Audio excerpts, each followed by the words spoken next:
Bonjour amis traders, comment allez-vous? C'est Ibrahim Chauvin, bienvenue dans cette nouvelle vidéo sur ma chaîne YouTube.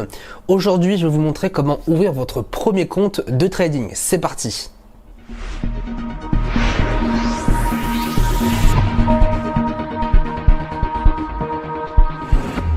Effectivement, lorsque vous allez commencer le trading, vous devez tout simplement ouvrir votre compte, que ce soit un compte démo ou un compte réel, du moment que vous avez un compte pour vous entraîner. Quelle est la différence entre le compte réel et le compte démo? Clairement, sur un compte démo, vous avez de l'argent fictif, donc de l'argent qui n'est pas réel, et vous allez tout simplement pouvoir vous entraîner à faire des positions, à lire vos graphiques, etc. Et ce compte démo, justement, l'idée, c'est de pouvoir progresser petit à petit, de faire vos premiers pas dessus, pour ensuite évoluer sur un compte réel, là où vous allez pouvoir tout simplement investir votre propre argent. Mon conseil, bien évidemment, lorsque vous allez commencer, c'est de surtout pas vous lancer directement sur un compte réel. C'est complètement suicidaire justement parce que vous ne connaissez pas encore les bases du trading, le fondement, et en général, quelqu'un qui va justement directement aller sur un compte réel, il va perdre assez rapidement son investissement de départ, et c'est vraiment pas ce que vous voulez. Donc vraiment, et je pense qu'on est tous à le dire, entraînez-vous, entraînez-vous, entraînez-vous,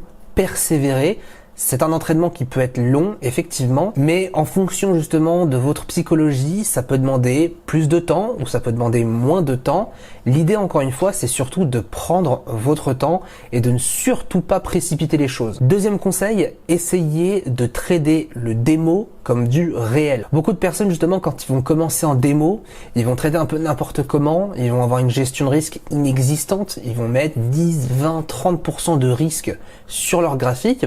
Et le problème, en fait, c'est que vous ne pouvez jamais gagner, en fait, sur du réel si vous n'apprenez pas à trader le démo comme du réel. Forcément, les réflexes que vous allez avoir sur du démo vont être les mêmes que sur du réel. Et quand vous allez justement passer sur un compte avec votre propre argent, votre argent personnel à gérer, vous allez être complètement perdu parce que vous n'avez pas été assez entraîné, vous n'avez pas appris les bonnes choses. Si demain on vous dit prends 2% par exemple, vous n'allez pas être habitué. C'est normal puisque vous avez déjà tradé d'énormes positions, donc forcément vous êtes habitué à d'énormes gains. Donc quand on passe sur des comptes qui sont proportionnels à votre capital, lorsqu'il s'agit justement de calculer votre gestion de risque, on va se dire c'est quand même peu d'argent, c'est pas ce que je veux. Or, peu importe la taille de compte, il faut impérativement respecter une gestion de risque fixe, sinon vous n'avez strictement aucune chance en termes d'espérance de gain sur du long terme. Je rappelle justement qu'un bon trader, un trader rentable, c'est un trader qui va petit à petit cumuler les gains avec une gestion de risque fixe qui va moduler, donc qui va respecter sa méthode, respecter sa stratégie, etc.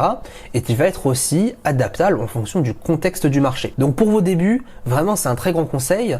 Évitez de trader le démo comme des kamikazes.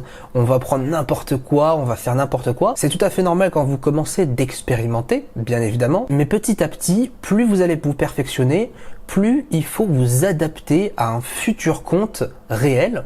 Imaginons, alors c'est là justement le problème des comptes démo chez certains courtiers, c'est que la plupart des courtiers vont vous donner des comptes démo à 10-20 000 euros pour vous habituer à des gros gains. Idéalement, imaginons, j'ai envie de commencer avec 1000 euros sur les marchés financiers. Eh bien, dès que je suis sur mon compte démo, même si j'ai 50 000 sur mon compte démo, je vais essayer d'appliquer la même gestion de risque futur que sur mon futur compte à 1000 euros. Ce qui fait que vous ne serez pas forcément à 2% sur le compte démo de 50 000 euros, mais vous serez directement à 2% de votre futur investissement. Ça va justement vous permettre psychologiquement, de 1, de vous préparer à calculer vos positions et de 2, de vous attendre à des gains. À mes débuts, justement, je faisais des trades, je gagnais 4, 5, 600 euros par trade. Et quand je suis passé justement sur mon compte réel avec 300 euros, je me suis dit, je vais pas quand même gagner 10 euros la position. Ça sert à rien. Donc je mettais 100 euros de risque par position. Donc je prenais 100 euros par-ci, 100 euros par-là, ce qui est absolument déconseillé pour le coup. Et je n'étais pas habitué à mes vraies performances potentielles. Donc on va directement passer sur mon écran pour ouvrir votre premier compte de trading. J'ai pris 2 courtiers. Alors évidemment, il existe beaucoup de courtiers. J'ai pris le courtier Admiral Market et le courtier FXCM et je vais vous montrer tout simplement comment ouvrir votre premier compte. Première chose à faire lorsque vous allez ouvrir un compte, quand même, c'est de vous intéresser aux spreads. Pour cela, pour les spreads, la plupart du temps, c'est soit dans marché, soit dans instruments sur les sites. Chez Admiral Market, par exemple, vous allez dans instruments et vous allez tout simplement devoir sélectionner la devise ou les indices, etc. Donc ici, je peux aller dans indices, par exemple, et je vois que pour le CAC, je suis à 0,8, pour le DAX, je suis à 0,8, donc ça reste des spreads assez intéressants. Vous avez forcément plusieurs types de comptes, donc faites bien attention. Regardez quels sont les comptes qui vont le plus vous avantager. Vous allez tout simplement ouvrir le compte soit Admiral Market simple ou le compte Admiral MT5. Alors je vous avais dit dans une précédente vidéo que le compte MT5 n'est pas forcément recommandé puisque très peu de courtiers y sont. Mais pour le coup, Admiral Market, si imaginons je veux ouvrir un compte dessus, je vais ouvrir un compte Forex et je vais devoir rentrer mes informations. C'est très simple. Imaginons Jean, donc je vais mettre exactement les informations qui sont situées. À vous de votre côté de mettre les bonnes informations. Jean Dupont, Jean@exemple.fr, mon numéro de téléphone. Et je vais mettre que je suis en France, puisque c'est le cas. J'accepte, vous devez avoir plus de 18 ans, donc vous devez être majeur pour créer votre compte. Et je vais cliquer sur suivant. Après un temps d'attente, vous allez tout simplement devoir donner votre code d'activation envoyé par mail. C'est bien évidemment pour vérifier que vous êtes le propriétaire et compléter les informations. À savoir justement que lorsque vous allez créer un compte chez votre courtier, vous avez besoin de 2 documents. Premier document, c'est une copie de carte d'identité ou de passeport pour vérifier votre identité, bien évidemment. Et le deuxième document, c'est une facture EDF, une facture d'électricité, une facture de portable, etc.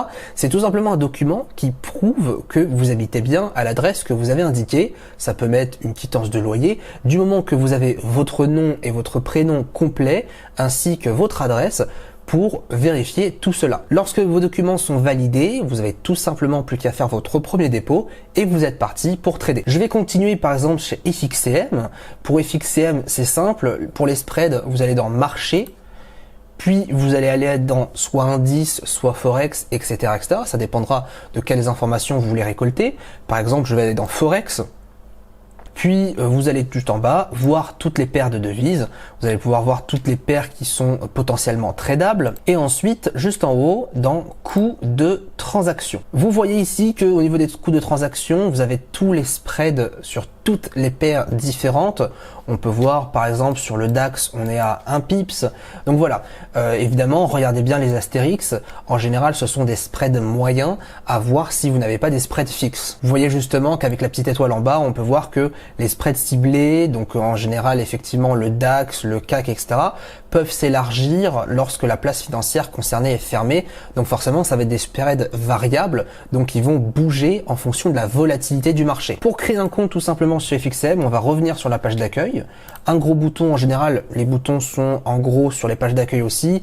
Ouvrir un compte, vous allez sélectionner votre pays et vous allez sélectionner votre plateforme. Je vous déconseille NinjaTrader car elle est très compliquée lorsqu'on débute sur les marchés. Il va falloir sélectionner entre MetaTrader 4 et Trading Station, en sachant que Trading Station, c'est plus pour des traders qui vont être intermédiaires, qui vont commencer à vraiment tripoter les marchés financiers. Et MetaTrader 4, pour moi, ça reste une bonne option pour commencer sur les marchés. Donc je vais ouvrir mon compte. Par la suite, vous allez tout simplement rentrer votre nom, votre prénom, etc. Donc exactement comme à peu près tous les courtiers. Donc imaginons Ibrahim, test, etc. test@test.fr. Un compte individuel puisque je suis une seule personne. Je continue. Ça va me ramener vers une autre page où je vais voir effectivement rassembler des informations personnelles. On va vous demander effectivement aussi votre salaire, votre épargne, etc. Ce sont des informations légales qu'on vous pose tout simplement parce que ce n'est pas parce que vous ouvrez un compte chez un courtier que forcément il va être accepté. Certains courtiers vous refusent lorsque vous n'avez pas assez de revenus pour vous éviter de vous surendetter. Tout ça, c'est bien évidemment une question de légalité. Donc on remerciera quand même au passage l'AMF, l'autorité des marchés financiers, pour restreindre cette partie-là et éviter qu'il y ait beaucoup plus de perdants. Créer son compte, ça demandera quelques minutes, bien évidemment. Il faut compter entre 5 et 10 minutes pour créer votre compte.